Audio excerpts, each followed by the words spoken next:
मैं एक ज्वेलरी की दुकान में काम करता था। वहाँ पर मेरी नौकरी भाभी ने लगवाई थी। नौकरी मिल जाने की वजह से मैं बहुत खुश था। नौकरी करते हुए मुझे 1 महीना बीत गया। कभी-कभी भाभी शोरूम पर आ जाया करती थी और वहाँ पर घंटों बैठकर मेरे मालिक से बात किया करती थी। जिस तरह से मेरे मालिक उनसे बात करते थे, मुझे बिल्कुल भी अच्छा नहीं लगता था। फिर एक दिन मैंने देखा, मेरे मालिक भाभी को रुपए दे रहे थे। आखिर भाभी, मेरा नाम कार्तिक सोनी है। मेरे परिवार में मेरी मम्मी राधिका सोनी और भैया प्रकाश सोनी, भाभी दीपिका सोनी हैं। मेरे भैया प्रकाश मुंबई में नौकरी करते हैं। वो साल में 1 या 2 बार आ जाया करते थे। मेरे पिताजी एक कार एक्सीडेंट में इस दुनिया को छोड़कर चले गए। इस बात का मुझे और माँ को बहुत ही गहरा सदमा लगा था, जिसकी वजह से मेरी पढ़ाई छूट गई थी। मैंने सिर्फ 10वीं तक पढ़ाई की थी। घर का सारा काम मेरी मम्मी राधिका किया करती थी। भाभी के रहते हुए मम्मी काम करे, ये मुझे बिल्कुल भी अच्छा नहीं लगता था। लेकिन मेरी समझ में नहीं आ रहा था कि मैं क्या करूं। एक दिन की बात है, मैं अपनी मम्मी की खाना बनाने में मदद कर रहा था। तभी भाभी रसोई में आई और बोली, देवर जी आखिर कब तक घर में पड़े पड़े मुफ्त की रोटी तोड़ते रहोगे? बाहर जाकर कुछ काम कर लिया करो, जिससे 4 पैसे घर में आएंगे। आखिर कब तक मैं तुम लोगों का बोझ उठाती रहूंगी, तुम लोगों के ऊपर पैसे लुटाती रहूं? देखिए देवर जी, मेरी बात कान खोल कर सुन लीजिए। अगर आप बाहर काम करने नहीं जाएंगे और घर में 4 पैसे लाकर नहीं देंगे, तो आपका और आपकी माँ का खाना पीना सब कुछ बंद कर दूंगी। देखिए भाभी, आपको जो भी कहना है मुझसे कह दीजिए, लेकिन मेरी मम्मी को कुछ भी मत कहिए। आखिर वो आपकी भी तो माँ हैं। देवर जी, आपको मुझे ज्ञान देने की ज़रूरत नहीं है। मैं बहुत अच्छी तरह से जानती हूँ कि ये मेरी माँ है या फिर कुछ और। तभी राधिका जी बोली, बहू तुम्हारे कुछ और कहने का क्या मतलब है? मम्मी जी, कुछ और का मतलब मुझे आपको समझाना पड़ेगा। आप बहुत अच्छी तरह से जानती हैं मेरे कुछ और का मतलब। मम्मी और भाभी की बातें सुनकर मुझे कुछ समझ में नहीं आ रहा था कि आखिर वो लोग क्या बात कर रहे हैं। तभी मैंने मम्मी से पूछा, मम्मी आप ही बता दो कुछ और का मतलब। बेटा कार्तिक, तुम्हारी भाभी के कुछ और का मतलब है कि मैं इस घर की नौकरानी हूँ। अपनी मम्मी के लिए नौकरानी शब्द सुनकर मुझे बहुत तेज गुस्सा आ रहा था, लेकिन मैं करता भी क्या। एक दिन भाभी मेरे पास आई और बोली, देवर जी मैंने आपके लिए एक नौकरी ढूंढी है। ज्वेलरी का शोरूम है, वहाँ पर सबको चाय पानी पिलाने का काम आपका होगा। भाभी की बात सुनकर मुझे बहुत ही खुशी हो रही थी। मैं मन ही मन में सोच रहा था कि अब मैं नौकरी करने लगूंगा तो अपनी मम्मी की मदद कर दिया करूंगा। मैं अगले दिन भाभी के साथ शोरूम पर गया। भाभी ने शोरूम के मालिक से बात की और फिर वो वहाँ से वापस चली गईं। मुझे वहाँ पर 1 हफ्ता हो गया था नौकरी करते हुए, लेकिन अभी तक मुझे ये नहीं पता था कि मेरी सैलरी कितनी है। एक दिन मैंने अपने शोरूम के मालिक से पूछा, साहब मेरी सैलरी कितनी है? तो उन्होंने मुझसे कहा, अपनी भाभी से पूछ लेना, आखिर उन्होंने ही तो तुम्हें काम पर लगवाया है। तो मैंने उन्हें सब कुछ बता दिया। लेकिन साहब, नौकरी तो मैं यहाँ पर करता हूँ, तो फिर भाभी को मेरी सैलरी के बारे में क्यों बताया गया? साहब गुस्से में तमतमाते हुए बोले, तुमको यहाँ पर नौकरी करनी है तो चुपचाप अपना काम करो, ज़्यादा चूचपड़ करने की ज़रूरत नहीं है। मैं इस नौकरी को गंवाना नहीं चाहता था, इसीलिए उस दिन के बाद से फिर मैंने कुछ भी नहीं कहा।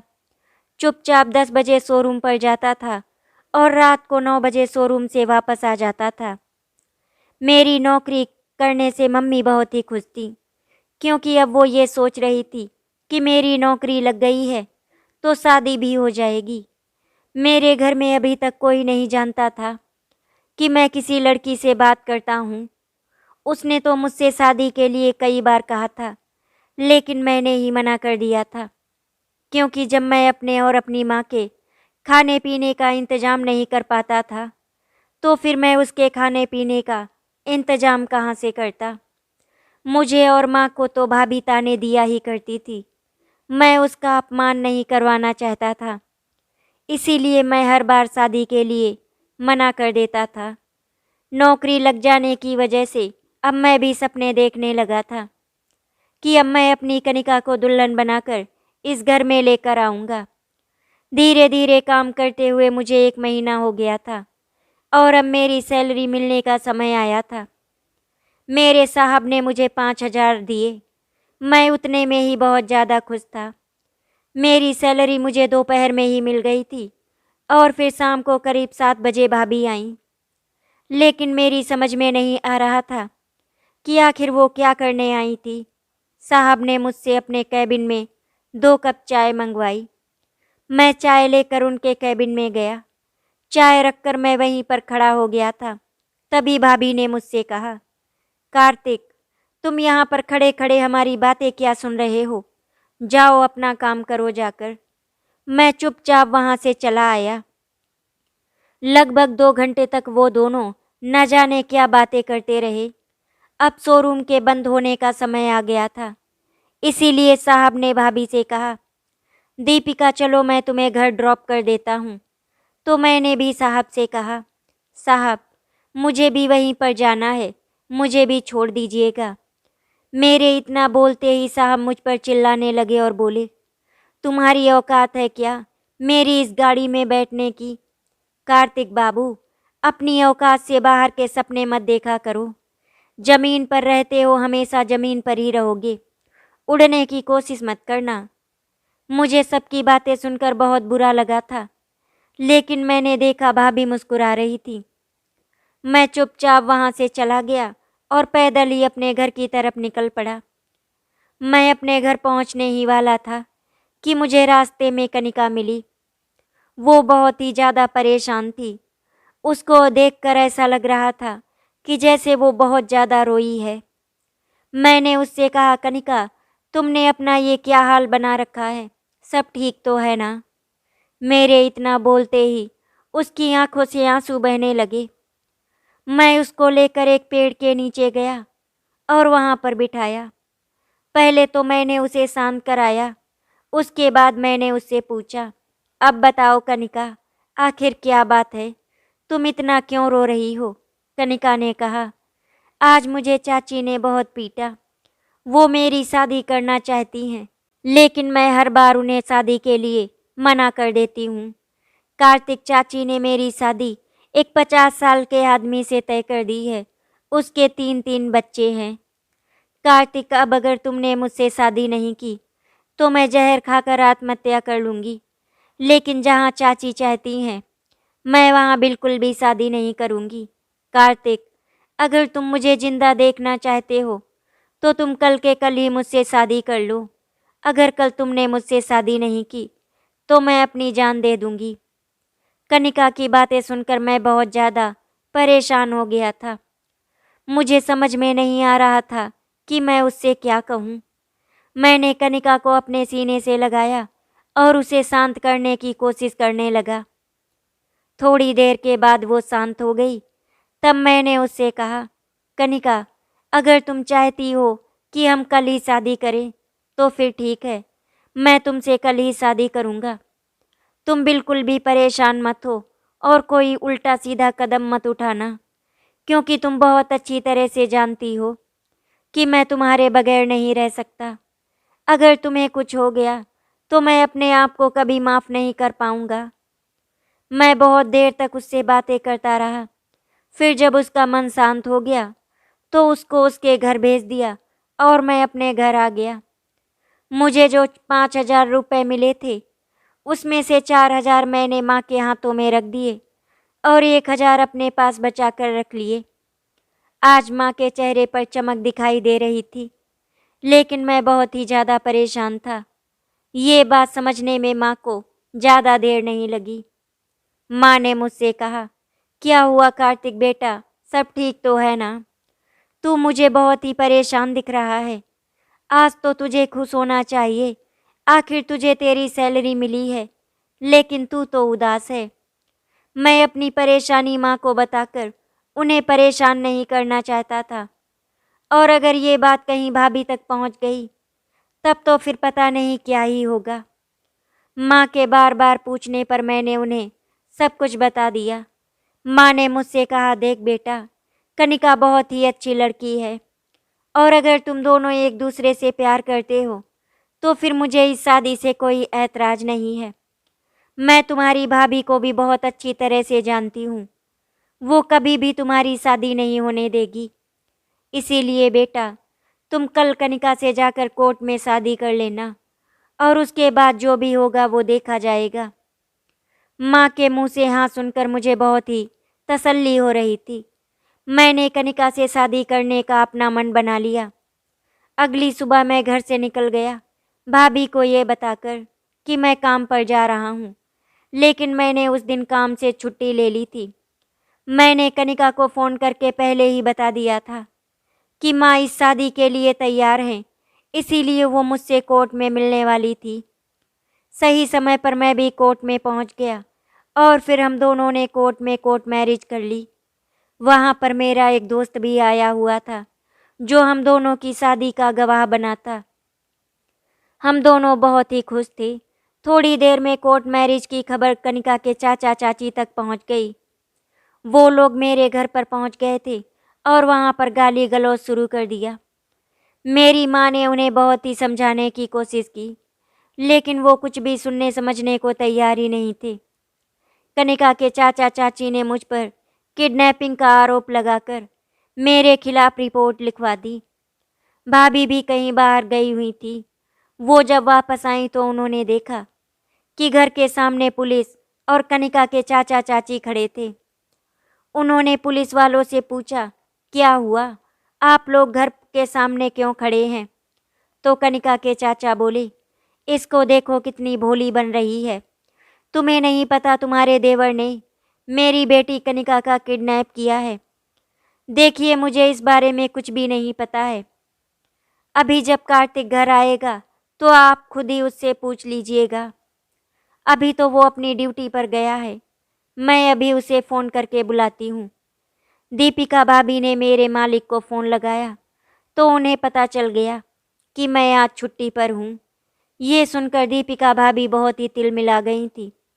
बात अभी और आगे बढ़ती, उससे पहले ही मैं और कनिका वहाँ पर पहुँच गए। मेरे और कनिका के गले में वरमाला देखकर सभी हैरान रह गए, सिर्फ मेरी माँ के अलावा, क्योंकि उनको तो पता था कि हम दोनों शादी करने गए हैं। मैं और कनिका ने माँ का आशीर्वाद लिया, और जैसे ही भाभी का आशीर्वाद लेने के लिए झुके तो वो हम दोनों से दूर जाकर खड़ी हो गई और गुस्से में वो घर के अंदर चली गई। कनिका की चाची ने उसकी तरफ देखा। कनिका, ये सब क्या है? मैंने तुम्हारी शादी इतने बड़े घर में तय की है और तुम इस भिखारी के साथ शादी करके आ गई। तुम्हें ऐसा करते हुए जरा सी भी शर्म नहीं आई? अब मैं उन लोगों के सामने क्या मुंह लेकर जाऊंगी? कनिका को अपनी चाची की बातें सुनकर बहुत ज़्यादा गुस्सा आ रहा था। इसीलिए कनिका ने कहा, चाची, मैंने तो आपसे पहले ही कहा था कि मैं वहाँ शादी नहीं करूँगी, लेकिन आपने मेरी एक नहीं सुनी, इसीलिए मुझे इस तरह से कोर्ट में शादी करनी पड़ी। आपको पता है चाचा चाची, आपकी हरकतों की वजह से मुझे ये कदम उठाना पड़ा, वरना मैं इस तरह से शादी कभी नहीं करती। कनिका के मुंह से ये सारी बातें सुनकर चाची को बहुत ही गुस्सा आ जाता है और वो कनिका के ऊपर हाथ उठा देती हैं। लेकिन मैंने चाची का हाथ पकड़ लिया।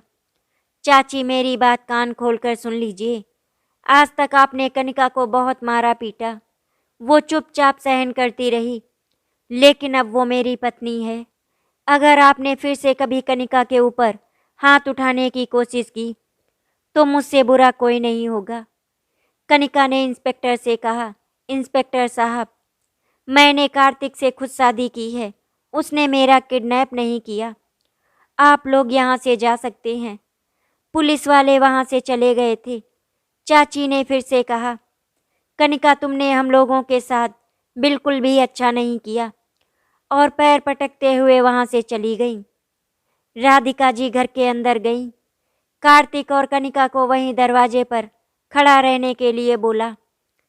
वो आरती की थाली लेकर आईं और हम दोनों की आरती उतारी और हमारा गृह प्रवेश करवाया। यहाँ से मेरी जिंदगी का नया मोड़ आने वाला था, क्योंकि कनिका अब मेरी जिम्मेदारी थी। भाभी किसी न किसी बात के लिए कनिका को दिन भर सुनाती रहती थी, जो मुझे बिल्कुल भी अच्छा नहीं लगता था। जिस दिन मेरी छुट्टी होती थी, उस दिन भाभी की बातें सुनकर मैं बहुत परेशान हो जाता था। लेकिन कनिका मुझसे कभी भी भाभी की शिकायत नहीं करती। कनिका के आ जाने से मेरी मम्मी को बहुत ही आराम मिल गया था, क्योंकि अभी तक भाभी घर का सारा काम मेरी मम्मी से करवाया करती थी। लेकिन अब घर का सारा काम कनिका अकेले कर लिया करती थी। मेरी मम्मी उसकी मदद करने की कोशिश करती, लेकिन वो मना कर देती। कनिका अपनी चाची के घर पर थी, घर का सारा काम अकेले करती थी, इसीलिए उसको काम करने में कोई परेशानी नहीं थी। भाभी जैसे पहले महारानियों की तरह आराम से बैठी रहती थी, वो आज भी बिल्कुल वैसे ही रहती हैं। धीरे धीरे करके दिन गुजरते जा रहे थे। कनिका कभी भी अपने चाचा चाची के घर पर नहीं जाती थी। हमारे परिवार के अलावा उसका और कोई नहीं था, इसीलिए वो हमारे साथ ही खुश रहती थी। धीरे धीरे करके महीने और फिर साल गुजरने लगे। मुझे इतने सालों में एक बात समझ में नहीं आई कि भाभी आखिर हमेशा 2 तारीख को मेरे शोरूम पर क्या करने आती हैं। 2 तारीख को तो मेरी सैलरी मुझे मिलती है, तो फिर भाभी यहाँ पर क्यों आती हैं। एक दिन मैंने अपने मालिक से सैलरी बढ़ाने के लिए कहा, लेकिन उन्होंने मना कर दिया।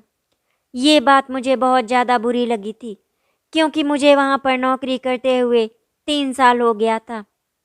अभी तक जैसे तैसे घर का खर्च चल रहा था। मैं शाम को शोरूम से अपने घर पहुँचा तो मैंने देखा कनिका और मम्मी बहुत खुश नज़र आ रही थी। मैंने मम्मी से पूछा, मम्मी क्या बात है, बहुत ही मुस्कुरा रही हो और कनिका भी मुझे देखकर मुस्कुरा रही है। ऐसा क्या हुआ है कि तुम दोनों के चेहरे इतने खिले हुए हैं। तो मम्मी ने कहा, बेटा खबर ही ऐसी है, जब तुझे पता चलेगा तो तू भी खुश हो जाएगा।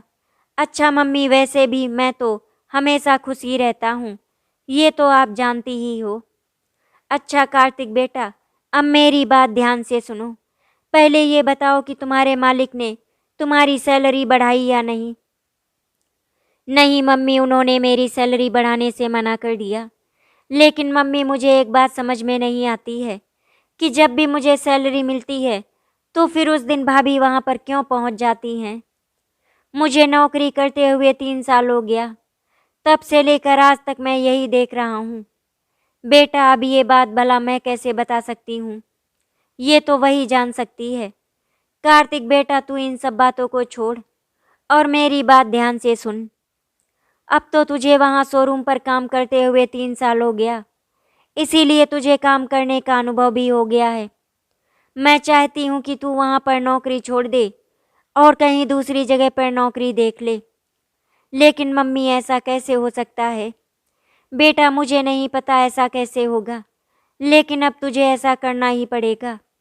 अब तेरे ऊपर जिम्मेदारियों का बोझ बढ़ने वाला है, इसीलिए तुझे दूसरी नौकरी देखनी ही पड़ेगी, क्योंकि इतने में सब काम नहीं चलेगा। लेकिन मम्मी, अब ऐसा क्या हो गया जिसकी वजह से मेरी जिम्मेदारियां बढ़ जाएंगी। अभी तक तो सब कुछ ठीक चल रहा है, फिर अचानक से आप ऐसी बातें क्यों कर रही हैं। आप लोगों को देखकर तो ऐसा लग रहा था कि जैसे आप दोनों बहुत खुश हैं, लेकिन आप तो मुझसे ऐसी बातें कर रही हैं जिसे सुनकर मुझे डर लग रहा है। क्या हुआ मम्मी, सब ठीक तो है ना। अरे अरे बेटा, चिंता करने की ज़रूरत नहीं है, बल्कि बहुत ही खुशी की बात है। अब तुम 2 से 3 होने वाले हो। कार्तिक बेटा, तुम पापा बनने वाले हो, और जब तुम्हारे घर में एक नया मेहमान आएगा तो तुम्हारी जिम्मेदारी तो बढ़ ही जाएगी ना। ये सुनकर मैं बहुत ही खुश हो गया था और मैंने अपनी मम्मी को गले लगा लिया। यानी मम्मी, आप दादी बनने वाली हैं। मैं गले तो मम्मी के लगा हुआ था, लेकिन मेरी नज़र तो कनिका के ऊपर थी। मुझे देखकर कनिका शर्मा गई। ऐसा लग रहा था जैसे मुझे सारे जहाँ की खुशियाँ मिल गई हों। पता नहीं क्यों और कैसे माँ मेरे मन की बात समझ जाती थी। उन्होंने मुझे खुद से दूर किया और बोली, जा बहू से जाकर मिल ले। मैं दौड़कर कनिका के पास गया और उसके गले लग गया। कनिका ने शर्माते हुए कहा, क्या कर रहे हैं आप? माँ जी सामने खड़ी हैं। उसने अपने आप को मुझसे छुड़ाया और कमरे में चली गई। मैं कनिका के पास जाने ही वाला था, लेकिन माँ ने मुझे रोक लिया। देख बेटा, तुझे जो समझाना था वो तो मैंने समझा दिया। अब तो सब तेरे ऊपर है कि तुझे अपने आगे के भविष्य के लिए क्या करना है। मम्मी आप बिल्कुल भी चिंता मत करो, मैं सब कुछ देख लूँगा और मैं जल्द से जल्द कहीं और काम ढूंढ लूँगा, जहाँ पर कम से कम 8 से 10,000 रुपये सैलरी मिल ही जाएगी। हाँ बेटा, इतनी सैलरी तो होनी ही चाहिए, तभी हमारा गुजर बसर हो पाएगा।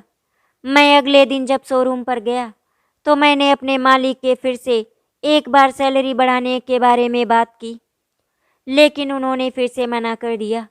उन्होंने मुझसे कहा, बार बार अपनी सैलरी बढ़ाने की बात क्यों करते रहते हो?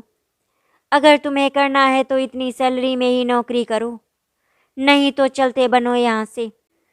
तुम्हारे जैसे लोग नौकरी करने के लिए आते ही रहते हैं। ये बात मुझे बहुत ज़्यादा बुरी लगी थी। उन्होंने मेरे गाल पर खींचकर थप्पड़ तो नहीं मारा था, पर कहीं न कहीं मुझे ऐसा लग रहा था जैसे किसी ने मेरे गाल पर खींचकर थप्पड़ मार दिया हो। मैंने सोच लिया था कि अब मैं वहाँ पर नौकरी नहीं करूँगा।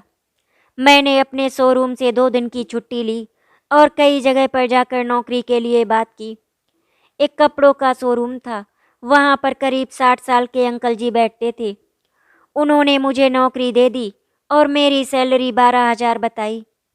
लेकिन फिर उन्होंने मुझसे कहा, बेटा पहले भी एक लड़का आया था, लेकिन वो सही से काम नहीं कर रहा था। वो सारा दिन फ़ोन पर लगा रहता था।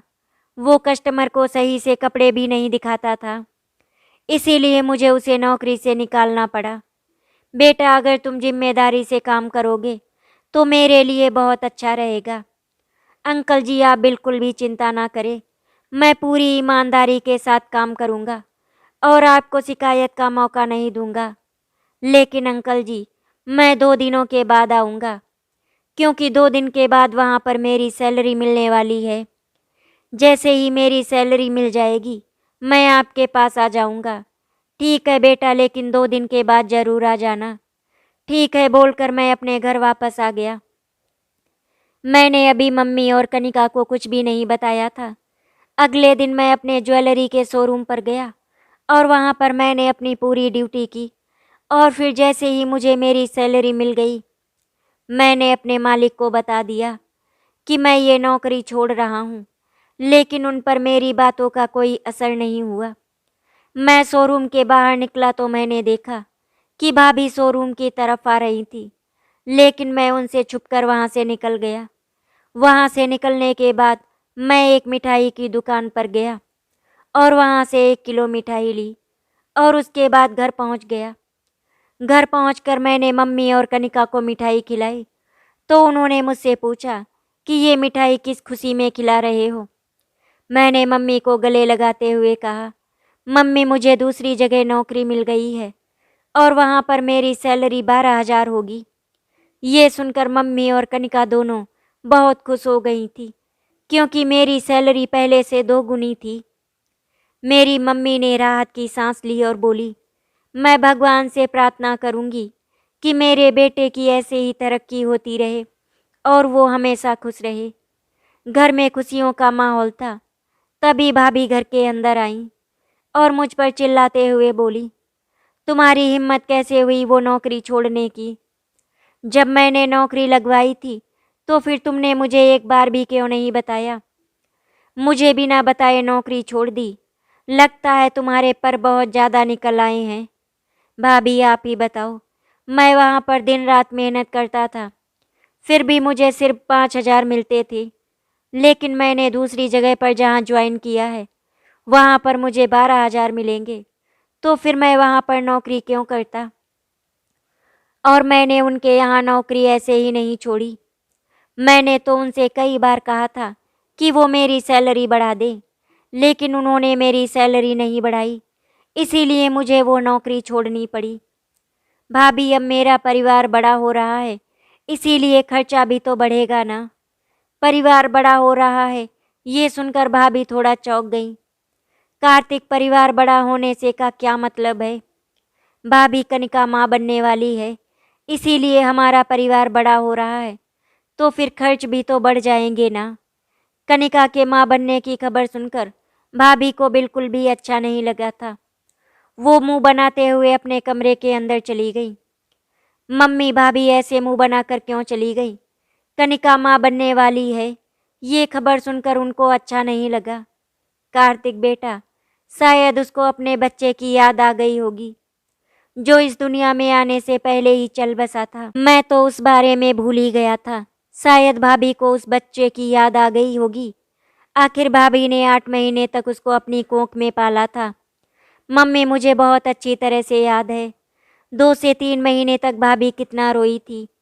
चल बेटा, कोई बात नहीं, जो होना था वो तो हो गया। मैंने कई बार नोटिस किया, भाभी छुप छुप कर कनिका को देखा करती थी। धीरे धीरे कनिका का पेट बड़ा हो रहा था और अब उसकी प्रेगनेंसी को 8 महीने हो गए थे। एक दिन अचानक से मेरे पास प्रकाश भैया का फ़ोन आया। उन्होंने मुझे बताया कि वो वापस आ रहे हैं। ये सुनकर मैं बहुत ही खुश हो गया था। भाभी चाहे जैसी हूँ, लेकिन मेरे बड़े भैया बहुत ही अच्छे थे। 2 दिनों के बाद भैया घर आ गए। उन्होंने दरवाज़ा खटखटाया तो कनिका धीरे धीरे करके दरवाज़ा खोलने गई, क्योंकि मम्मी तो सो गई थी और मैं अपनी दुकान पर गया हुआ था। मैंने कनिका के बारे में भैया को सब कुछ बता दिया था, लेकिन भैया अभी तक ये नहीं जानते थे कि कनिका माँ बनने वाली है। कनिका ने जैसे ही प्रकाश भैया को देखा, वो उनके पैर छूने के लिए झुकने वाली थी। तभी प्रकाश भैया ने उन्हें रोक लिया। भैया ने कनिका से मम्मी के बारे में पूछा तो कनिका ने बताया कि मम्मी अपने रूम में सो रही हैं और भाभी कहीं बाहर गई हैं। प्रकाश भैया ने भाभी को अपने आने के बारे में कुछ भी नहीं बताया था, क्योंकि वो उन्हें सरप्राइज देना चाहते थे। भैया मम्मी के पास गए। मम्मी उन्हें देखकर बहुत खुश हो गई थी। थोड़ी देर बाद भाभी भी बाहर से घर आ गई। उन्होंने जब प्रकाश भैया को देखा तो उनकी खुशी का कोई ठिकाना नहीं था। शाम को मैं भी अपनी दुकान से घर आ गया था। हम सब ने एक साथ बैठकर खाना खाया। कनिका की प्रेगनेंसी को जब से 6 महीने हुए थे, तब से मैंने कई बार नोटिस किया था कि कनिका जब भी कोई भारी सामान उठाने की कोशिश करती तो भाभी आकर वो सामान उठा लिया करती थी। लेकिन वो ऐसा दिखाती थी कि जैसे कनिका को वो काम करना नहीं आता है, इसीलिए उनको करना पड़ रहा है। 1-2 बार मम्मी ने भी मुझसे कहा था कि तुम्हारी भाभी के अंदर ममता जाग रही है। कनिका सबको खाना परोसने जा रही थी, तभी भाभी ने कहा, तुम बैठो, मैं सबको खाना परोस देती हूँ। भैया ने मुझसे पूछा, और बताओ कार्तिक, काम कैसा चल रहा है? तो मैंने बताया, सब कुछ ठीक है भैया, अब तो मेरी सैलरी 12,000 हो गई है और मैंने ज्वेलरी वाला शोरूम छोड़ दिया है। एक कपड़े की दुकान पर काम करने लगा हूँ। वहाँ पर जो उसके मालिक हैं वो बहुत ही अच्छे हैं। चलो, अच्छी बात है, तुम तरक्की कर रहे हो। अच्छा हाँ, मुझे तुम लोगों को एक खुशखबरी देनी थी। मेरा ट्रांसफ़र हो गया है और अब मैं हमेशा यहीं रहूँगा। ये सुनकर भाभी के चेहरे पर मुस्कुराहट आ गई थी और हम सब भी बहुत खुश हो गए थे। खाना खा पी कर सब लोग आराम करने के लिए चले गए। धीरे धीरे करके 20 दिन और गुजर गए। फिर एक दिन अचानक से कनिका के पेट में बहुत तेज दर्द होने लगा और माँ भी बाहर गई थी। मैं और भैया अपने काम पर थे। घर में सिर्फ भाभी थी। कनिका के चिल्लाने की आवाज़ जैसे ही भाभी के कानों में पड़ी, वो दौड़ते हुए कनिका के रूम में आई। उन्होंने कनिका से पूछा, क्या हुआ कनिका, तुम इस तरह से क्यों रो रही हो? तो कनिका ने बताया, भाभी मेरे पेट में बहुत तेज दर्द हो रहा है। भाभी ने तुरंत ही अपनी सहेली को बुलवाया, क्योंकि वो गाड़ी चला लेती थी, और कनिका को लेकर अस्पताल पहुंची। भाभी ने कनिका से कहा कनिका, तुम बिल्कुल भी चिंता मत करो। मैं तुम्हें और तुम्हारे बच्चे को कुछ नहीं होने दूंगी। मैं अपना बच्चा तो नहीं बचा सकी, लेकिन तुम्हारे बच्चे को कुछ भी नहीं होने दूंगी। तुम बिल्कुल भी परेशान मत हो। भाभी के मुंह से ये शब्द सुनकर कनिका की आंखों में आंसू और भी बरसने लगे। भाभी जब घर से निकली थी, तभी उन्होंने हम दोनों भाइयों को फ़ोन कर दिया था। तब तक मैं भी दुकान से निकलकर अस्पताल पहुंच चुका था। डॉक्टर ने कहा कि ऑपरेशन करना पड़ेगा। मुझे समझ में नहीं आ रहा था कि मैं क्या कहूँ। तभी भाभी ने मुझसे कहा, देवर जी, ऑपरेशन के लिए हाँ कर दीजिए, ज़्यादा देर करना अच्छा नहीं होगा। इसीलिए मैंने ऑपरेशन के लिए हाँ कर दिया। और फिर कुछ घंटे के बाद कनिका ने एक प्यारी सी बेटी को जन्म दिया। मैंने घर पर मम्मी को फ़ोन करके बताया कि हमारे घर में गुड़िया रानी आई है। मम्मी ये सुनकर बहुत ही खुश हो गई थी। उन्होंने मुझे बधाई देकर फ़ोन रख दिया और वहीं पास के हलवाई की दुकान पर जाकर मिठाई लेकर आईं और आस पड़ोस में बांट दी और सबको बता दिया कि उनके घर में लक्ष्मी आई है। बेटी के आने से मम्मी बहुत ही ज़्यादा खुश थी, क्योंकि उनके दो बेटे ही थे। थोड़ी देर बाद नर्स मेरी बेटी को लेकर आई और सबसे पहले भाभी ने उसे गोद में लिया। उसको गोद में लेते ही भाभी की आंखों से आंसू बहने लगे। मैंने भाभी का ये रूप पहले कभी नहीं देखा था। वो तो सबको परेशान करती रहती थी। उनके अंदर इतनी ममता है, ये मैंने आज जाना। थोड़ी देर बाद भाभी ने मेरी बेटी को मेरी गोद में देते हुए कहा, देवर जी, संभाल के लेना हमारी गुड़िया रानी को, बहुत ही नाजुक है। अपनी बेटी को गोद में लेने के बाद मेरे हाथ कांप रहे थे। भैया ने मेरे हाथों को अपने हाथों में थाम लिया। आज हम सभी लोग बहुत ही खुश थे। डॉक्टर ने 1 हफ्ते तक कनिका और हमारी बेटी को अस्पताल में रुकने के लिए कहा। 2 दिनों के बाद मम्मी हॉस्पिटल में आई और पहली बार मेरी बेटी को उन्होंने गोद में लिया। थोड़ी देर तक उसके साथ खेलती रहीं। तब तक कनिका भी सोकर उठ चुकी थी। मम्मी कनिका के पास गईं और उसका माथा चूम लिया। मम्मी ने कनिका से कहा, बहू, इतनी अनमोल धरोहर देने के लिए तुम्हारा बहुत बहुत धन्यवाद। धीरे धीरे करके इस तरह से 1 हफ्ता गुजर गया। अब कनिका और गुड़िया रानी के अस्पताल से घर आने का समय हो गया था। भाभी पहले ही घर आ गई थी। उन्होंने पूरे घर को बहुत ही अच्छी तरह से सजा दिया था। मेरी गुड़िया रानी का नाम अर्पिता सोनी रखा गया और ये नाम भाभी ने रखा था। अर्पिता तो सबके लिए खिलौना हो गई थी। कभी दादी की गोद में, तो कभी बड़ी मम्मी की गोद में, तो कभी बड़े पापा की गोद में। हम दोनों के पास तो वो बहुत कम रह पाती थी। अर्पिता 6 महीने की हो गई थी।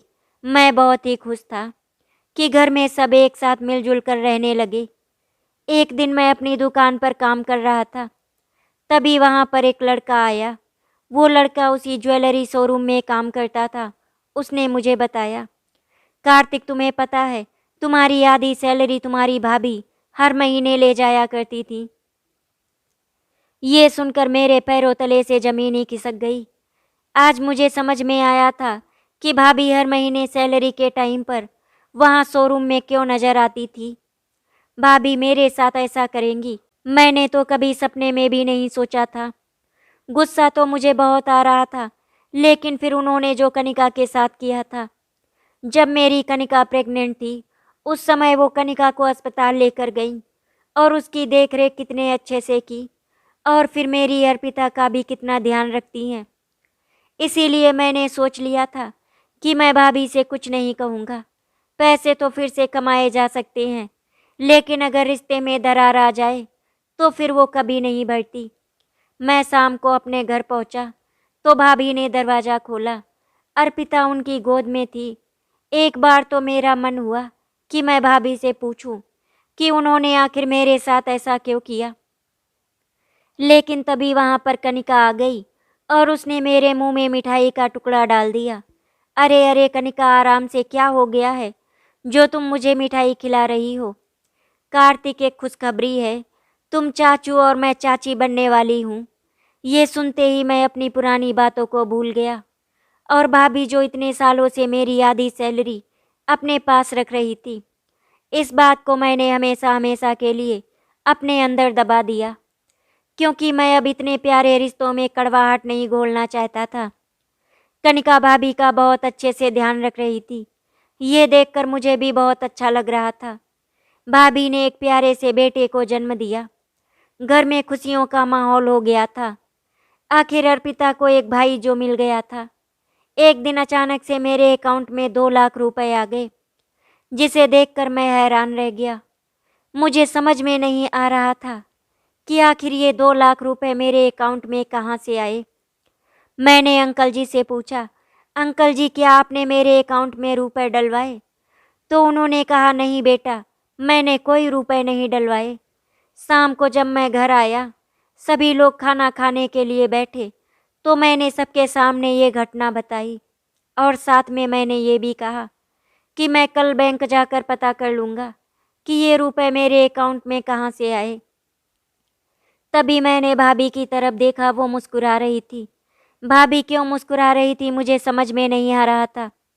तभी भैया ने मुझसे कहा, छोटे वो रुपए मैंने तुम्हारे अकाउंट में डलवाए हैं, क्योंकि तुम्हारी भाभी ने मुझे सब कुछ बता दिया है कि उन्होंने किस तरह से तुम्हारी 3 साल की आधी पेमेंट हड़प ली थी। कनिका और मम्मी जी को कुछ समझ में नहीं आया था, लेकिन भाभी समझ गई थी। भाभी ने कहा, ये रुपए मैंने अर्पिता के लिए डाले हैं, इसकी तुम अर्पिता के लिए एफडी करा देना। और मैं आज सबके सामने।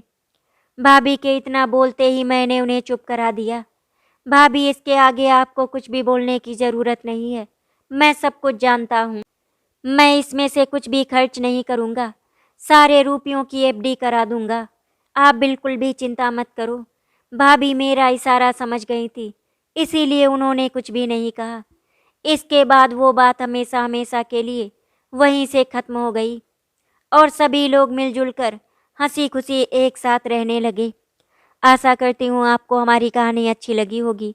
अगर आपको हमारी कहानी अच्छी लगी तो वीडियो को लाइक एंड शेयर करें, चैनल को सब्सक्राइब करें। वीडियो देखने के लिए आपका धन्यवाद।